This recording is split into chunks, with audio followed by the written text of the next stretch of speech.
Hello everyone, in this video I will show you how to upload high quality snaps on Snapchat. Basically it's pretty easy, just follow the steps I do to not make any mistakes. So if you want to improve the quality of the camera in Snapchat, then watch the video to the end and you will learn how to do it.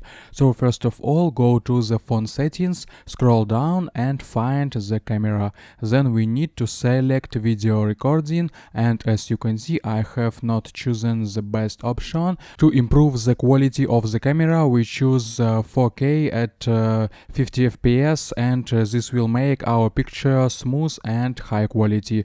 After that we go to Snapchat. The most important rule is not to move the phone much when you take a photo, because of this some parts may be blurred. You can also turn on the flash, which will help you take photos in motion. It can be turned on from the top right. Now as you can see, the picture has become of higher quality when moving. Here are some simple ways that will help you. I hope guys this tutorial made your life a little bit easy and you like this video. Subscribe to my channel and write your comment. You can also watch a playlist about Snapchat at the link in description if you still have any questions. Goodbye, have a nice day.